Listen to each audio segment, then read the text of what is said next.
On Tech News Today, big changes at Microsoft. Satya Nadella is in, Steve Ballmer is out, and Bill Gates goes sideways. All that and more coming up next. This is Twit. Bandwidth for Tech News Today is provided by CashFly at CACHEFLY.com.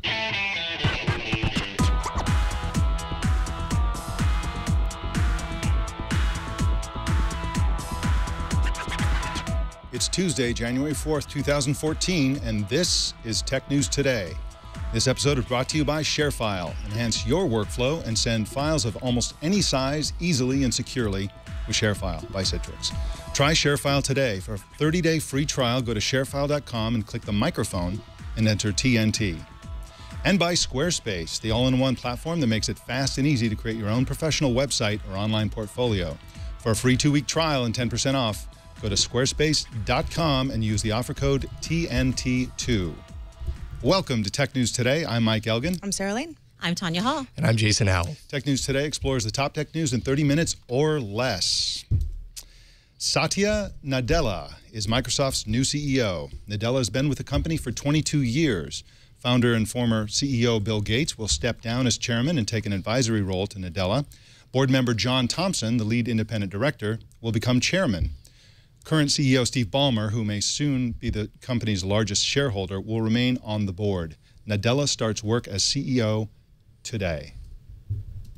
Satya, let me start by asking you, who is Satya Nadella? Tell us a little bit about yourself.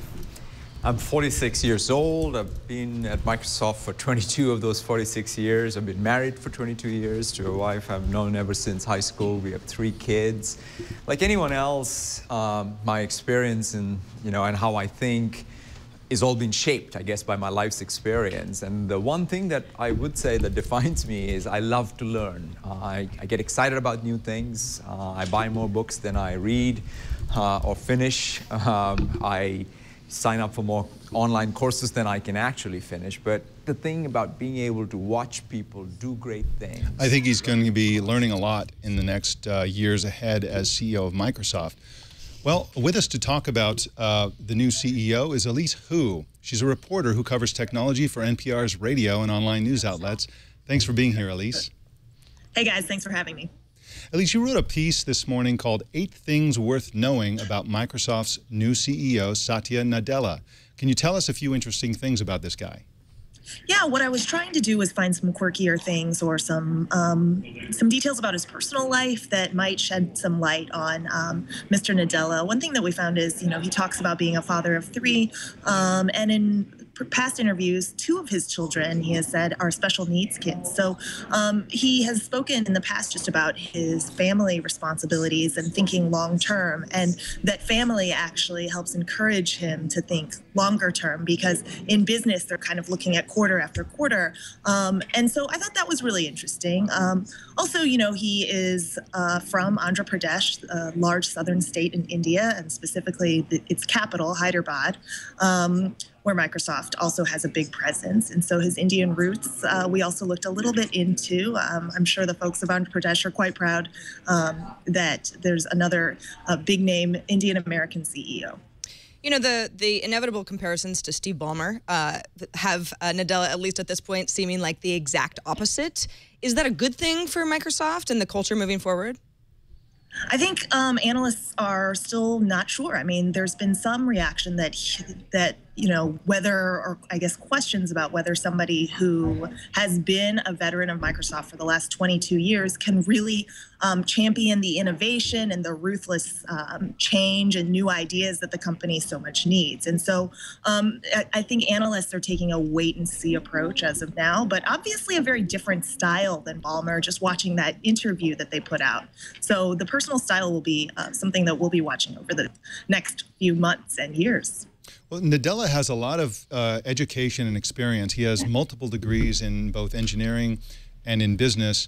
He has a lot of experience at Microsoft in particular, but he's never run a company before. Do you think this is going to be a problem for him? He's essentially being a CEO or an executive role for the first time in his life, and taking on Microsoft is quite a big job. Do you think he'll succeed in that role?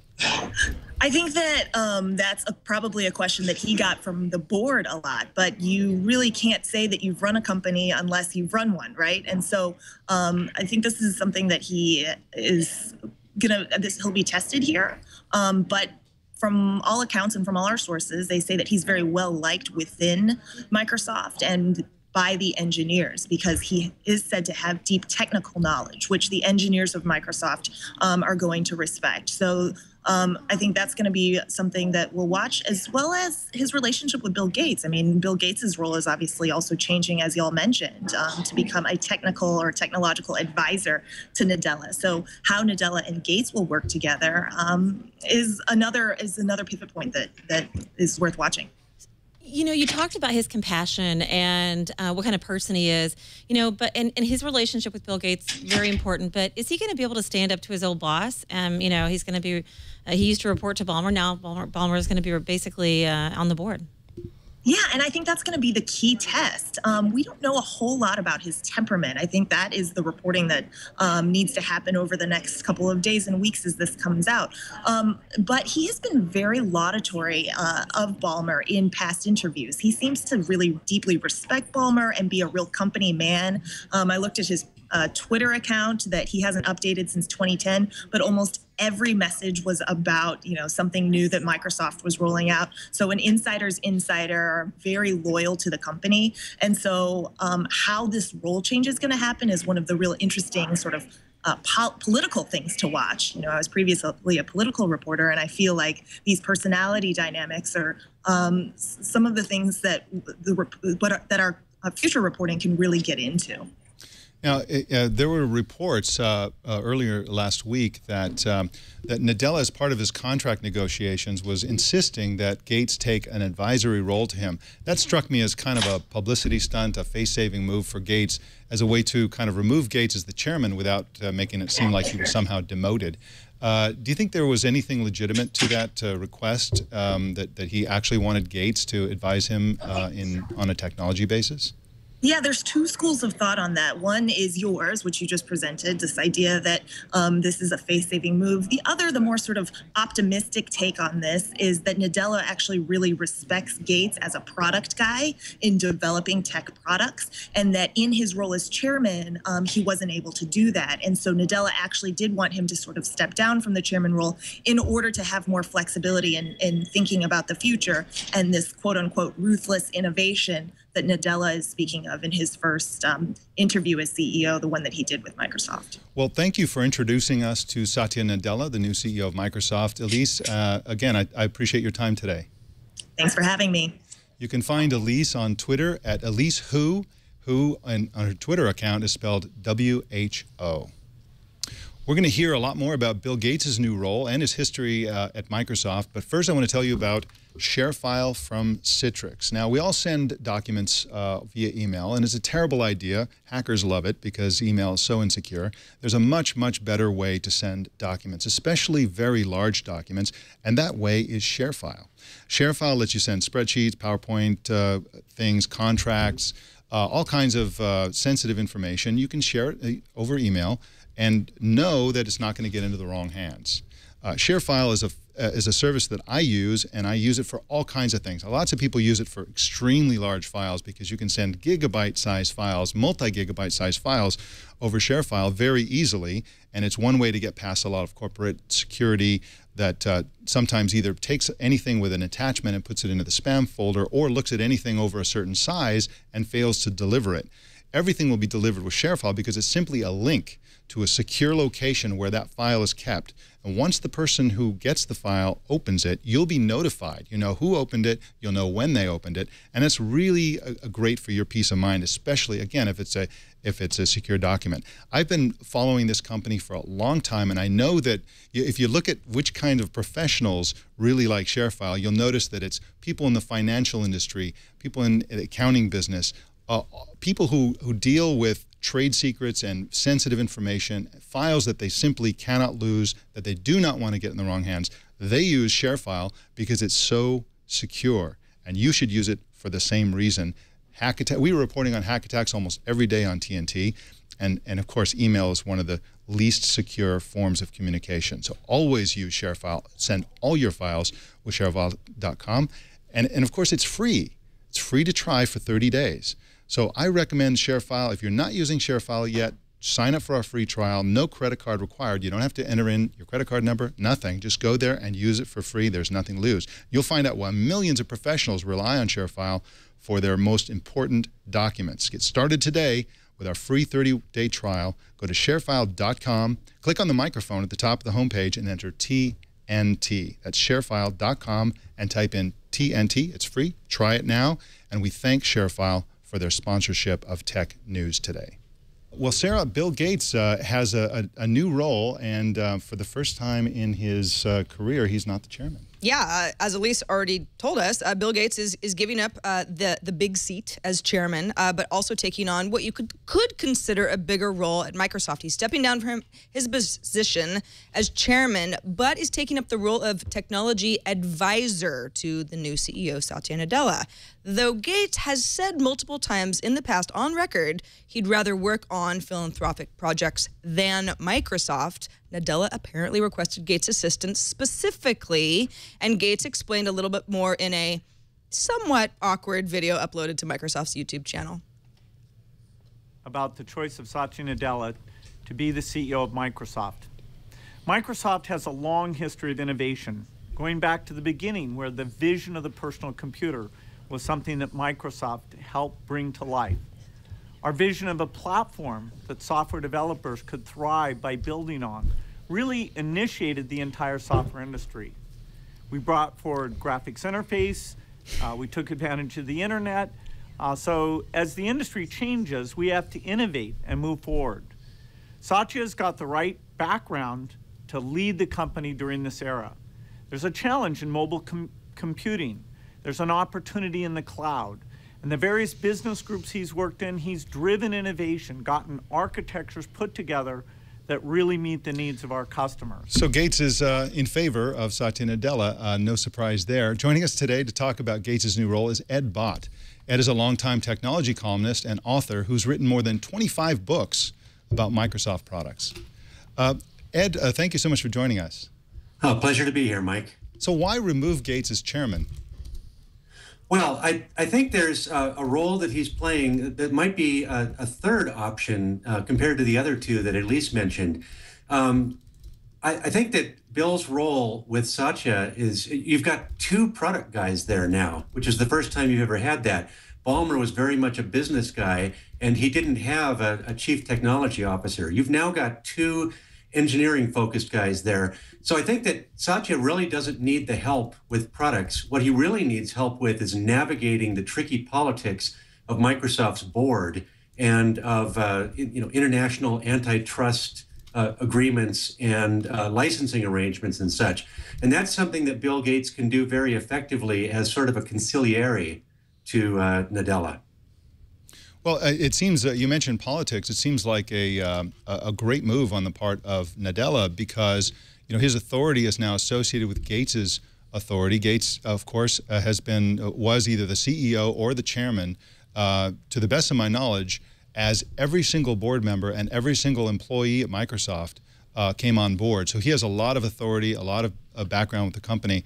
And so a lot of this, I imagine, is political, but the technical aspect of it confuses me a bit. I mean, I know that Gates is an incredibly brilliant person, notoriously brilliant, and he has a deep understanding of technology historically. But nowadays, he must be more or less out of touch compared to how he used to be when he was fully engaged as both CEO and chairman back in the day. So, you know, I wonder how much, what kind of advice he'll be giving, given that he's only now spending 1/3 of his time with Microsoft.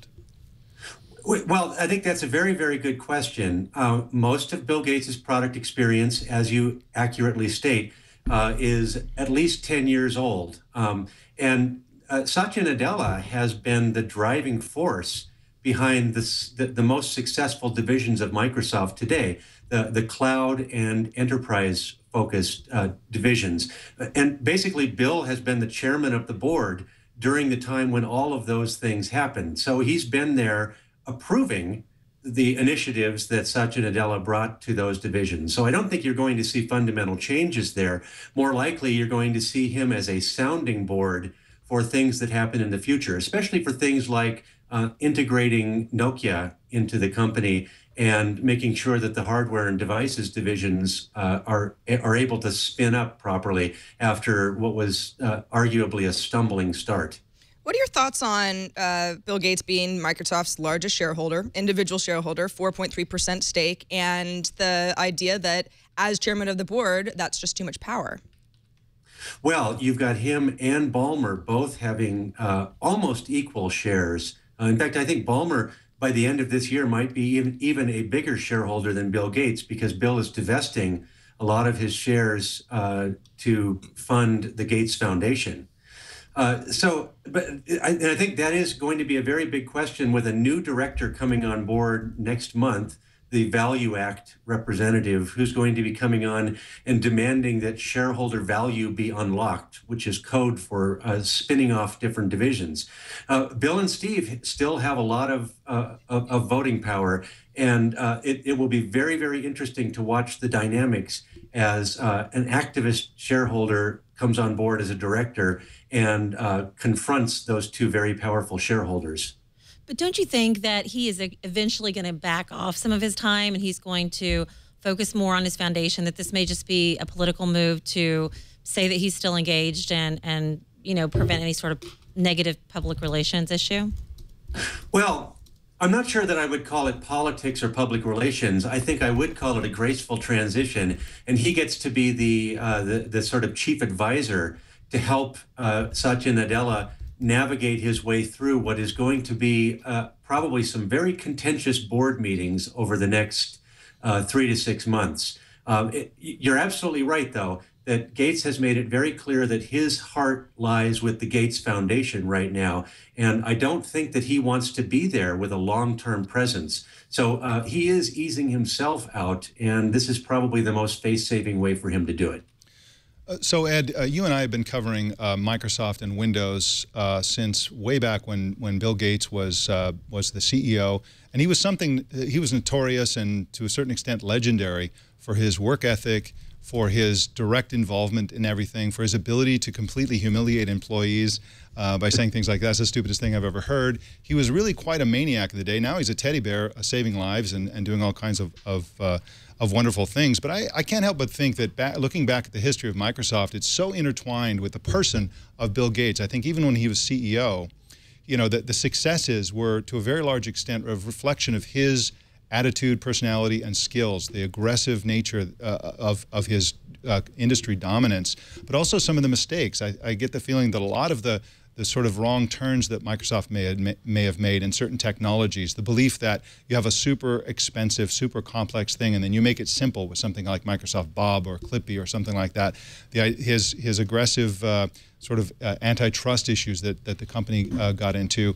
Some of these other issues, the ultra-mobile PC initiative, which might have been a good thing on the surface, but I wonder how much of it was driven by Bill Gates personally believing in these things.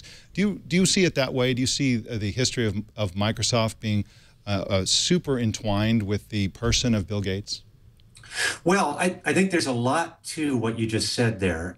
You can pin a lot of the successes and a lot of the failures of Microsoft at the turn of the century on Bill Gates' personality and his leadership style. It is important, though, to note that Ballmer was CEO for 10 years, and the defining characteristic of Microsoft today, 10 years into that, is a very smoothly run engineering machine. There was a lot of cowboy engineering that happened during the Gates era, and it sort of led to things like the security problems with the original release of Windows XP and with the disaster that was Longhorn and that eventually turned into Windows Vista. The fact that you've had very smooth product launches, even if Windows 8 wasn't completely successful or completely accepted by the marketplace, you can't deny that from an engineering point of view, it was very smooth. A lot of that is the current Microsoft style. So I think that's kind of the old Bill Gates approach is gone, and the new smooth engineering-driven Microsoft is what Satya Nadella is going to take over.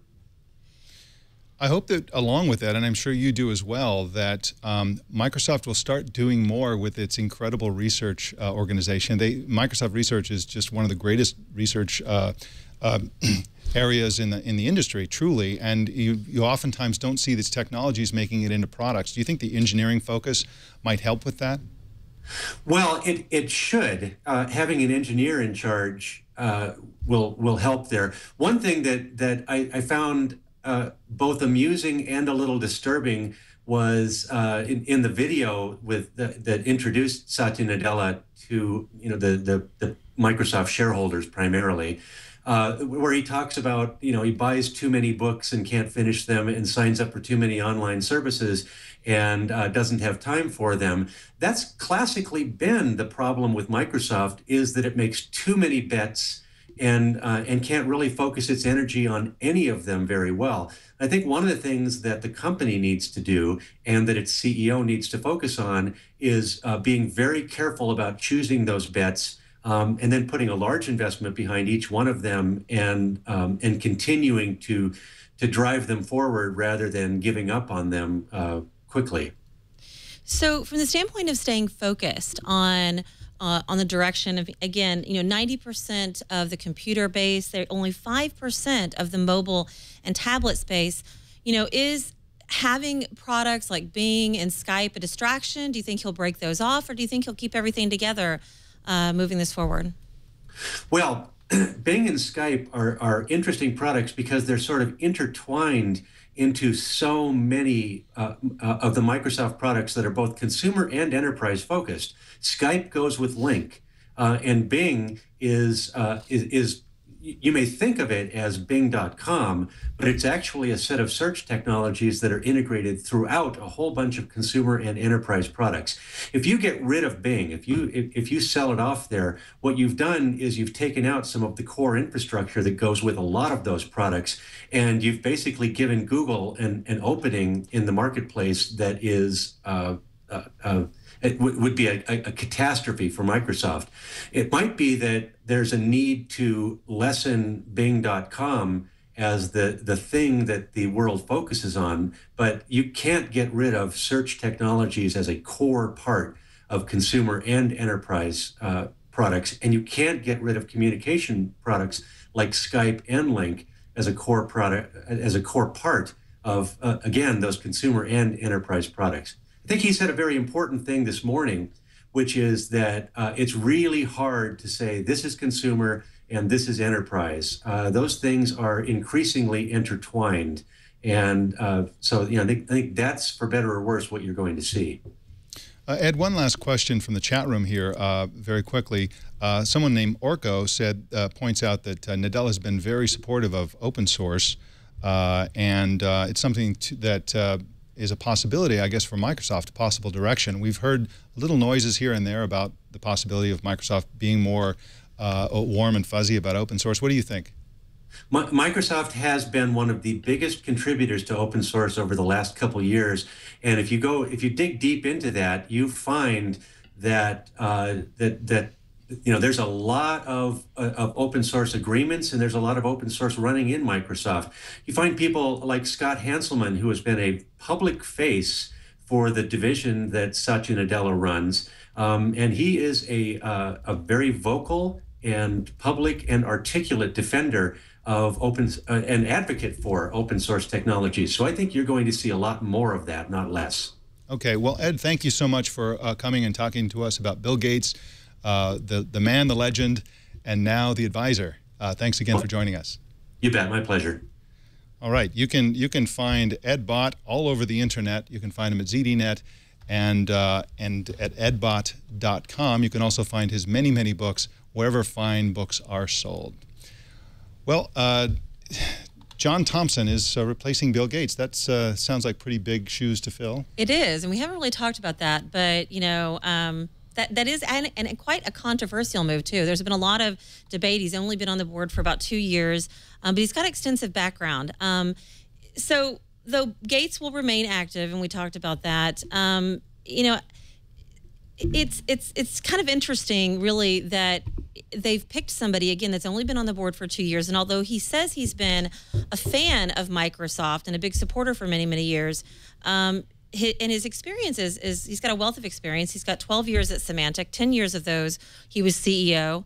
And he even competed with Microsoft when he was at IBM with OS2, which if you have the background, was originally created by Microsoft and IBM. Microsoft backing out when Windows 3.0 became really tremendously successful.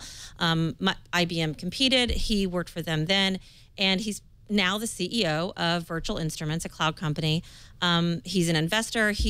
Again, now I will say this: he led the effort to find the CEO, and he has actually been the lead independent director of the board, which means he coordinates everyone. So I think there might be some logic behind why he would want to try to coordinate people like Bill Gates and Ballmer and the other board members to work with their new CEO. So kind of interesting. Let's hear from John Thompson. As we said from the very beginning, it was important to take a deliberate approach.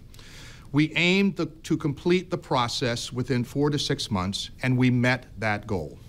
After reviewing all of the candidates, Satya was our first and unanimous choice. He has the technical expertise, the product experience, and the leadership attributes we were looking for. We are fortunate to have strong, independent-minded board members with a wide range of experiences and expertise. As part of Satya's taking over the role as CEO, he has asked Bill to step up into a new role as technical advisor, focusing on products and technology. Thompson was criticized for the length of time that it took to actually hire Nadella, and it sounds like at the beginning of that video he's kind of covering his behind and saying, you know, we said it would take us a long time, and in fact it did take us a long time, just like we said. Well, with us to talk about the background of John Thompson is Joe Panettiere. Joe Panettiere is director of the VAR Guy and other publications, and he's been covering Microsoft and John Thompson for more than 2 decades. Welcome, Joe. Hey, good to be here, Mike. Thanks very much for having me. Can you tell us more about Thompson and his background in the technology industry? Absolutely. You know, early on, you had mentioned his role at IBM. I'd rather fast forward a little bit to his role over at Symantec. And there's that old saying that in life, sometimes you learn more from your failures than you do from your successes. And I think in Thompson's case, that's definitely the case on 2 points I'd like to share. Number one, when he was CEO of Symantec, you may recall that he acquired Veritas, the storage company. So the idea there was to bring together the leading security company with the leading storage company and really build a 1-2 combo powerhouse. And quite frankly, it never quite happened. And if you speak with the Symantec veterans who were part of that deal, and even Thompson, I interviewed him a few years after that deal, after Symantec had acquired Veritas. The thing Thompson said it was, we should have moved quicker. And let me give you a prime example. When he did that M&A deal, they actually kept on 2 sets of legal representatives, one for Veritas, one for Symantec, 2 sets of financial teams, and it was almost like there were 2 companies under one roof. And the key point being, as he is now chairman and Microsoft is looking for mergers, acquisitions, what to spin off, what to keep potentially, et cetera, I think Thompson has gotten burned a little bit in the M&A area, in the merger and acquisition area. And we'll see if he uses some of that, the knowledge gained from those missteps in moving forward. So I think that's point one in terms of what to look for from him. Point two is ironically, Symantec of all companies should have been best positioned to cash in from cloud computing. If you look at the cloud wave, storage and security have been 2 of the biggest market opportunities in moving to the cloud. And Symantec, quite frankly, was quite late, and they should have been better positioned for that under Thompson's leadership before he left. So I think those are 2 key areas, both the M&A area as well as the cloud area, where Thompson has some key learnings in terms of what didn't go right. And I don't mean to be so negative. I mean, he does have 20+ years of experience with a world-class company such as IBM, and then a very successful company such as Symantec. So he's certainly a heavy hitter on the board as chairman, but he's also had his missteps. You know, Satya Nadella seems to be very well liked, but 22 veteran of Microsoft, so certainly a company guy. Do you think a deliberate move to have a chairman of the board who is not within that Microsoft ecosystem, that world, is a good one? Absolutely. You know, I think you want a good cop, bad cop situation. And it's going to be interesting to see just how much the quote-unquote new CEO vetoes some of the ideas of his peers. Maybe they're some of his close friends in the industry working at Microsoft, and yet he's got to be in a position now to veto those ideas publicly. And maybe it's Thompson who helps to lighten that load for him a bit and be the quote-unquote bad cop if and when Microsoft exits some markets, if and when Microsoft sells off some businesses. Now, I don't have any firsthand knowledge in terms of what they may or may not sell off, but if the move comes, I think you'll see both executives, the chairman and the CEO, quoted widely in terms of the positioning of those moves. Joe, you know Microsoft intimately, and you also know John Thompson. Is he going to succeed as chairman? Wow. You know, let me rephrase the question a little bit and dodge it just a little bit by saying, you know, I think Ballmer has been criticized overwhelmingly in terms of his role as CEO over the past decade. I think he's been more successful than people give him credit for. I think Microsoft's in better shape than people give Microsoft credit for. So I think Thompson has a really good chance to succeed. But one of the earlier interviews you had on the program mentioned that the key word here is focus. I think it's going to be all about focus, focus, focus, and execution on the key things Microsoft chooses to focus on. Right now, I just think they're focused on too many priorities. Okay, fantastic. Thank you so much for joining us and filling us in on Microsoft's new chairman. Thanks again, Joe. Thank you. You can find Joe's work on The VAR Guy and pretty much all over the place, and we thank him for joining us today.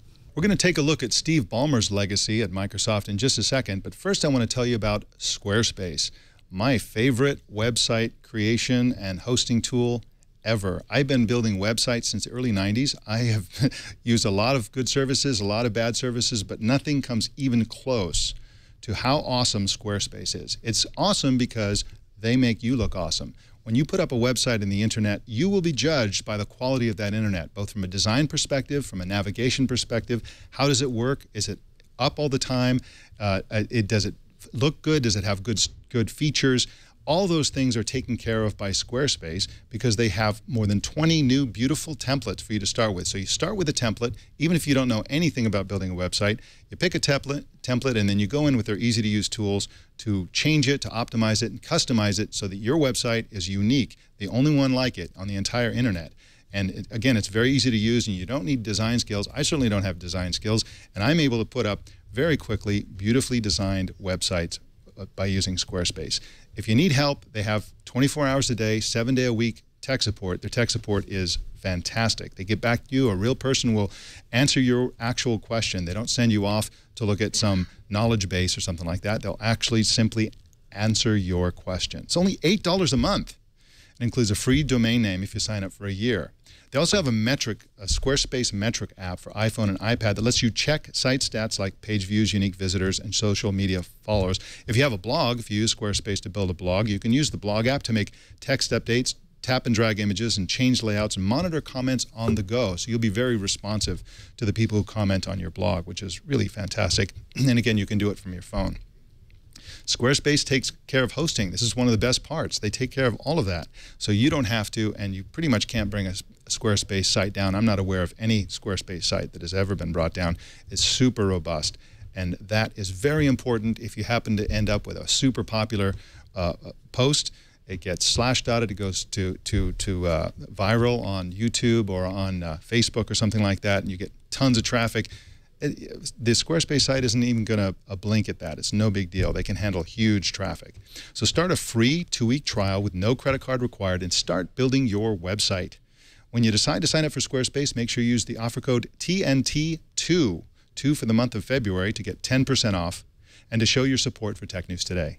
We thank Squarespace for their support of this show, and remember that Squarespace is everything you need to make exceptional websites. Well, Steve Ballmer steps down today after running the company for 14 years. When Ballmer took over from Bill Gates in early 2000, the company was flying high with a record-breaking market capitalization. Today, Microsoft's market cap is a fraction of that. Ballmer will remain on the board, and he's expected to surpass Bill Gates sometime this year and become the company's largest shareholder, as EdBot suggested he might. Let's hear from Steve Ballmer. I'm so excited today to be part of announcing Satya Nadella as our new CEO. Satya's a Microsoft veteran. 22 years he and I have had a chance to work together. He's a proven leader. He's got a strong technical background, and perhaps more importantly almost, is a remarkable ability to see opportunities in the marketplace, to see the landscape, and then to understand how we can collaborate and execute against those here at Microsoft. I have absolutely... Well, with us to talk about the reign of Ballmer is Paul Thurrott. Paul writes Paul Thurrott's Super Site for Windows and co-hosts Twit's Windows Weekly show. Thank you so much for joining us, Paul. Thank you for having me. So we heard Joe Panettiere say that Ballmer hasn't been given enough credit for the success of Microsoft. Do you agree with that? I do. In fact, when he announced last summer that he was leaving, I went back and looked at his term there, as so many other people did. And it's easy to look at things like the stock price, which I don't think Ballmer or anyone else could have done much about. And it's easy to look at competitors like Apple and Google that kind of came up in that time frame as well. But I think the inevitable truth to the Ballmer years is that the problems weren't necessarily his fault, and that in many ways he did the right thing most of the time. He pointed to his inability to focus on mobile at the time of the Longhorn debacle as his biggest disappointment, and I think there's some sense to that.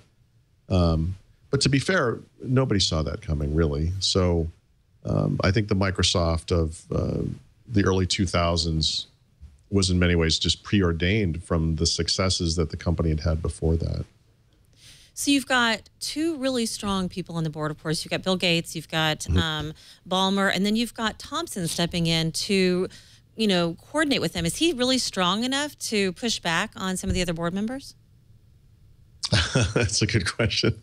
It's interesting, looking at the makeup of Microsoft's board today, there were 3 folks on there who are Microsoft or were Microsoft employees, and all 3 of them were or are Microsoft CEOs. I think we'll never really know the insider drama that occurs in a board at a company such as Microsoft. It's such a huge and complex company.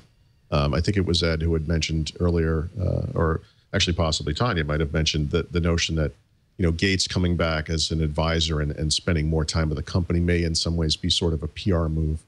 And I think there's some truth to that. But this is a company that had such an incredible day-to-day for over 2 decades, going from Gates to Ballmer. And this transition is different. Microsoft is not in the position that it was when Ballmer took office with regards to the entire market and how they were dominant in the PC space at the time, and today they're just one of several big players, and arguably not even the biggest player, depending on how you want to look at the personal computing market. So it's a different world, but I think the primary message from sort of a board standpoint is that picking an insider as they did, having those people in key places as they do, that the strategy that they've previously announced, going down devices and services as a path, is pretty much where they're heading. Paul, what do you make of the news just came out this morning, actually, from the Wall Street Journal, that Microsoft and Foursquare entered into a multi-year contract to license Foursquare data and services like mobile operating system, Bing search engine? Is this sort of the beginning of a new social networking push for Microsoft? I think there are 2 things to look at there. One is that this is the type of deal that Microsoft had done previously with Facebook, right?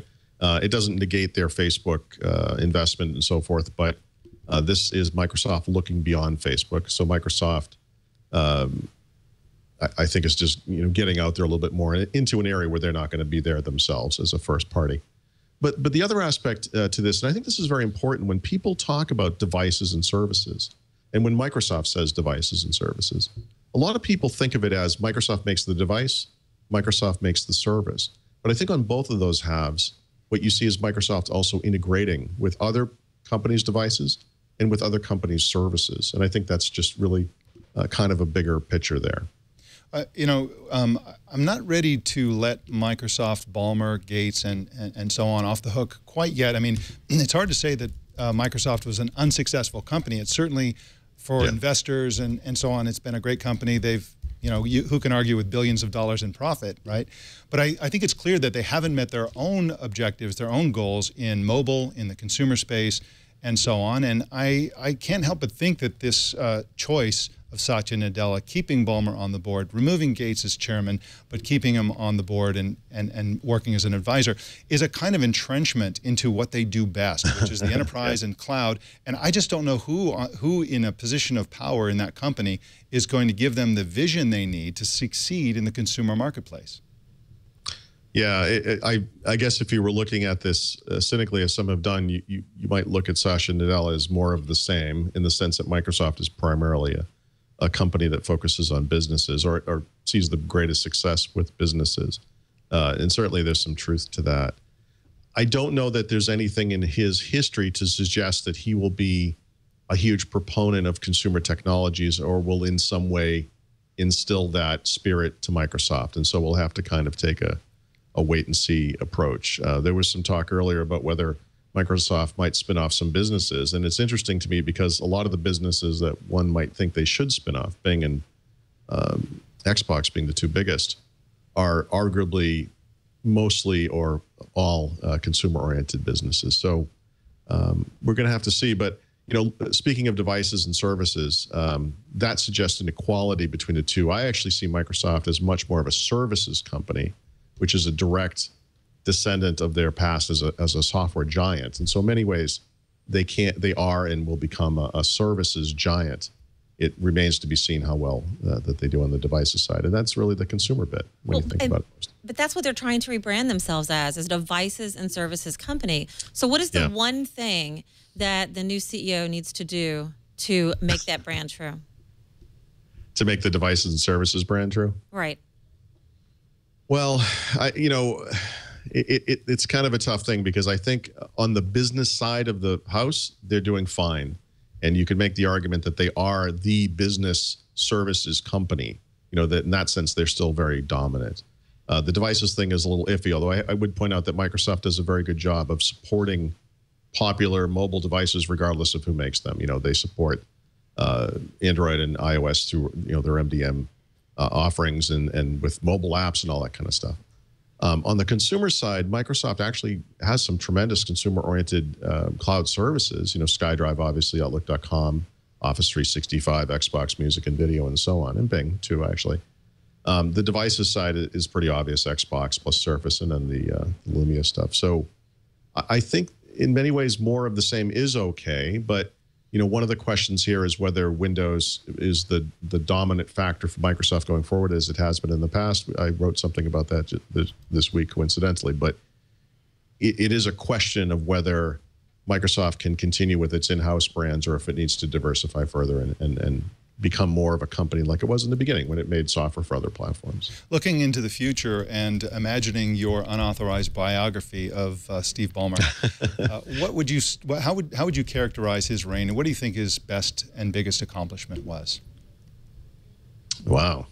I mean, in many ways, depending on how Satya Nadella does, Steve Ballmer could be, I don't want to say a footnote, that's the wrong term, he was there for a long time, but almost an aberration in the sense that he's not an engineer. You know, he was a marketer, a salesman, and I think that's why a lot of people are very excited to see what's happening now, and especially seeing Bill Gates come back. And so, looking back on his time, I think that ultimately he was Microsoft's biggest fan, and he was that fan from the highest possible point within the company. I mean, for someone who was a salesman, he was also a Microsoft cheerleader. And I don't say that in a negative way. I say that in a very positive way. He was such a positive face of the company. And of course, it was a very successful company during his tenure. I mean, there were some strategic missteps and so forth, as it would be, as we know. But like you said earlier, I mean, a tremendously successful company financially. So one last quick question. I mean, I'm trying to imagine him on the board in the future as the company's largest shareholder, the former CEO, great friends with the founder and former CEO and former chairman, Bill Gates. And I'm trying to imagine how much influence and impact he's going to have on the board. I imagine he's going to have quite a bit. What do you think that he's going to do? How do you think he's going to take what he learned as CEO and sort of throw his weight around on the board. How do you see him functioning on that board? Is he going to have a lot of influence, and how is he going to use it? Yeah, I mean, these kinds of transitions are difficult. One of the stories about the transition from Microsoft, at Microsoft, from Bill Gates being CEO to Steve Ballmer being CEO, was that Bill Gates had a very hard time giving up that control. It was something he didn't anticipate. And I think there'll be some of that for Steve Ballmer.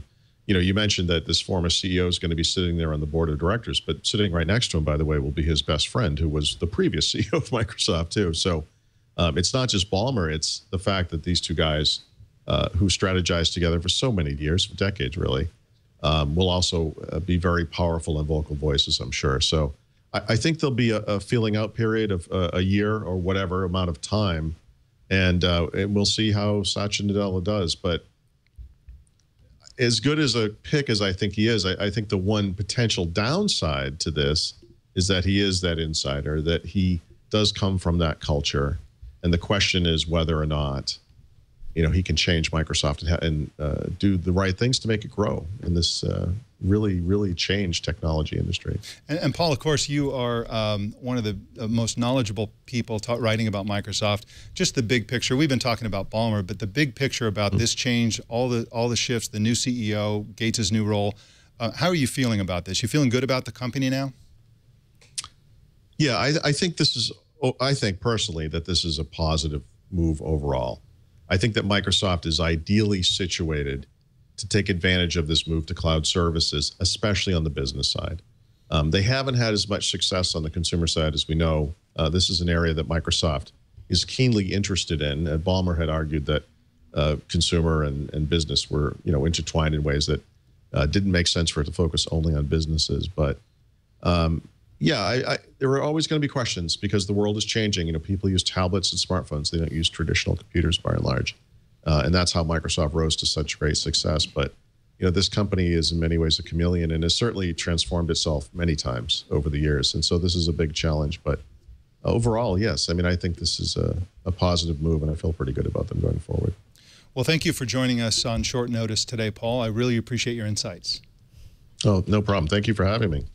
You can find Paul Thurrott on winsupersite.com, and you can, of course, find him here on Twit regularly. So we look forward to his further analysis on this story. Well, that's our show today. We thank you so much for joining us today. And you can find us at twit.tv/TNT. Make sure you subscribe. Go to our Google Plus community, and we look forward to seeing you there. Thank you so much for tuning in today. We congratulate Satya Nadella on his new job, and we wish him good luck. And thanks again for joining us. We'll see you tomorrow.